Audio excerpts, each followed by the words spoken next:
Hello दोस्तों, RD coaching classes में आपका स्वागत है। आज हम एक महत्वपूर्ण प्रश्न पढ़ेंगे जो हमेशा एग्जाम में पूछा जाता है और ज़्यादातर बच्चों को इसमें प्रॉब्लम आती है। आपका क्वेश्चन है, राउल्ट का नियम राउल्ट के राउल्ट के नियम की सहायता से, ठीक क्या क्वेश्चन है, ये राउल्ट के नियम की सहायता से वाष्प दाब में आपेक्षिक अवनमन के लिए सूत्र स्थापित कीजिए। तो आप एक तो फिनिशिंग से लिखिए, क्योंकि जब जब तक आप व्यवस्थित नहीं लिखेंगे तब तक आपको नंबर भी नहीं मिलेंगे। सबसे पहले आपको हेडिंग डालना है, राउल्ट का नियम, या भी इस प्रकार भी लगते हैं कि अवाष्पशील विलय के लिए। और राउल्ट करें हम किसके लिए यूज़ करें, तो अवाष्पशील अवाष्पशील विलय के लिए।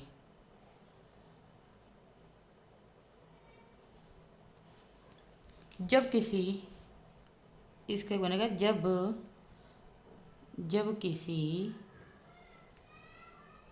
वाष्पशील जब किसी वाष्पशील द्रव में कोई अवाष्पशील विलय, ठीक है, विलय मिला दिया जाए तो विलायक का वाष्प दाब कम हो जाता है, कम हो जाता है। विलयन में उपस्थित विलायक का वाष्प दाब विलयन में विलायक के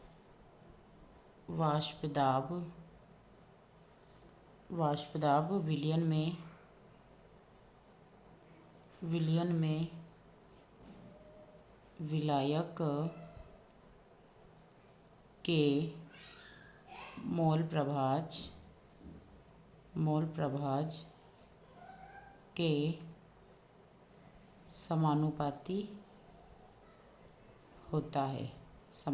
होता है,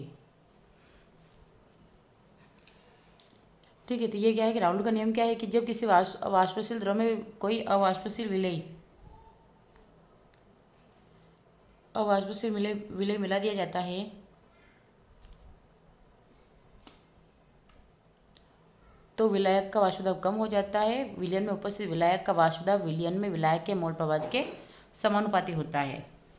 इसके बाद अब हमने ये पूछा आपेक्ष अवनमन, तो आपेक्ष अवनमन के लिए व्यंजक, वाष्प दाब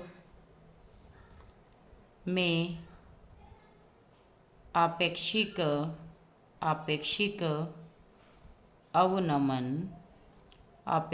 अवनमन का व्यंजक।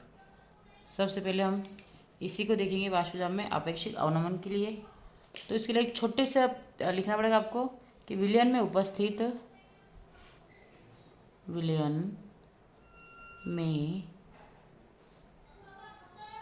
उपस्थित विलय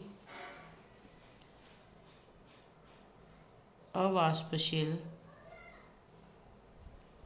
है, अतः विलयन का वाष्प दाब, क्योंकि प्रेशर क्या होता है P, विलयन में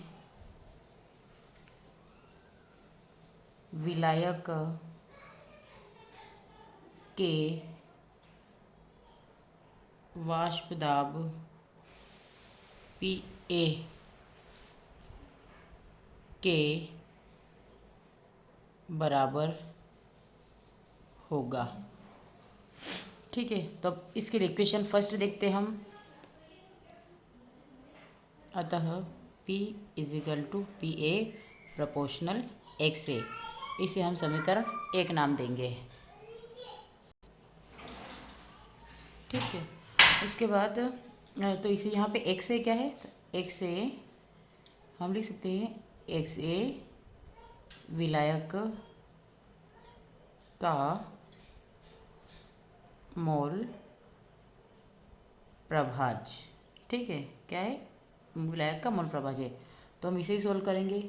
पी ए प्रोपोर्शनल एक्स ए के लिए, तो पी ए यहाँ से हटा, के लगा, एक्स ए, इक्वेशन नंबर 2।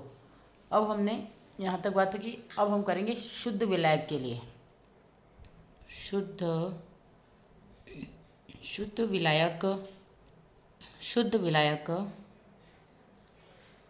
के लिए, शुद्ध विलायक के लिए एक से बराबर कितना होता है, 1, तथा पी ए कितना होता है, तो पी नोट ए के बराबर होता है। अतः समीकरण कौन सी लेंगे, अब समीकरण 2 में मान रखने पर,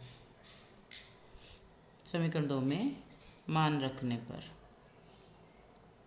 अब हम सबसे पहले मान रख देते हैं समीकरण 2 में।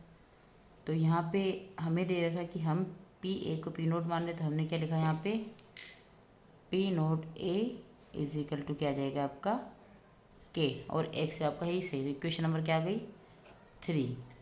अब समीकरण 2 और 3 से, समीकरण 2 व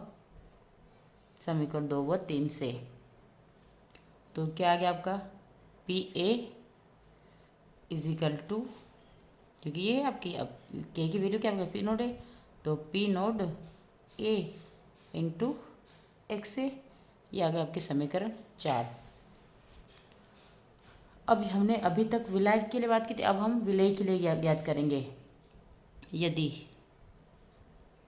यदि विलेय का मोल प्रभाज एक्स बी है,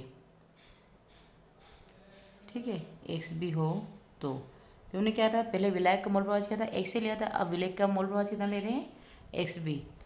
तो हम वापस लिखेंगे कि एक्स ए प्लस एक्स बी बराबर कितना होगा, 1। इसे हम इक्वेशन नंबर 5 नाम दे देंगे। और इसे सोल्व करने पर आपका एक्स ए, क्योंकि हमें एक्स ए की वैल्यू निकालनी थी, X A is equal to यहाँ का 1, और ये उधर गया तो माइनस का एक्स बी। इक्वेशन नंबर क्या आ गई, 6। अब इस इक्वेशन 6 है, तो समीकरण 6 से एक्स ए का मान कहाँ रखेंगे हम, समीकरण 4 में रखेंगे, क्योंकि एक्स से यहीं भी दिख रहा है। तो समीकरण 4 में रखने पर, समीकरण 4 में रखने पर तो क्या आएगा आपका, पी आपका है, उसके बाद पी नोट ए, और ये आ जाएगा इसकी वैल्यू कितने, 1 माइनस एक्स का बी। ठीक है, ये इक्वेशन नंबर 7। अब इक्वेशन 7 के बाद आपका क्या आता है, वापस इसी इक्वेशन नंबर 7 को सोल्व करते हैं। तो आपका क्या दे रखा था, P A is equal to P note A, इसका इसमें होगा तो P note A minus P note A X भी हो जाएगा। तो हम इसको आगे सोल्व करते हैं, बस आप समझते जाए। तो क्या हो जाएगा, P A is equal to P note A, क्योंकि 1 में मल्टीप्लाई करा, माइनस का क्या आएगा, पी नोट ए और इंटू एक्स बी। ठीक है, फिर इसको सोल्व करेंगे, तो ये इधर, तो आपका पी नोट ए इंटू एक्स बी इधर आया, क्योंकि माइनस का है, और ये उधर गया तो प्लस, तो नोट आपका है ही सही, और ये उधर गया तो माइनस का पी ए। ठीक है, अब इसको सोल्व करते हैं। तो यहाँ पे क्या बचा, आपको मोल प्रभाव निकालना, तो X B is equal to P note A, ये आपका ऐसा कैसा आपको नोट कर लेना, और इसके जस्ट नीचे आ जाएगा पी नोट ए। ठीक है, तो आप क्या लिखेंगे कि P note A minus P A वाष्प दाब में अवनमन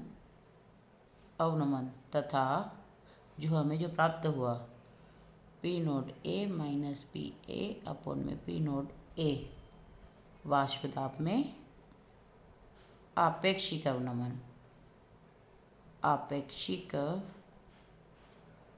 अवनमन है। ठीक है, ये आपकी, अब इसको चाहे तो आप नोट कर लेना, क्योंकि ये 4 नंबर के लिए महत्वपूर्ण प्रश्न है, और जिसे आप आराम से समझिए ठीक है, तो ये जो मैंने करवाया है आई होप आपको समझ में आ गया होगा। अब हम नेक्स्ट लेक्चर में आपके कुछ प्रश्न बैंक में आए हुए क्वेश्चंस को सॉल्व करेंगे। तो इन क्वेश्चंस को हम 1 बाय 1 सॉल्व करते जाएंगे, बस आप इन्हें रेगुलरली देखते जाएं। Thank you for watching.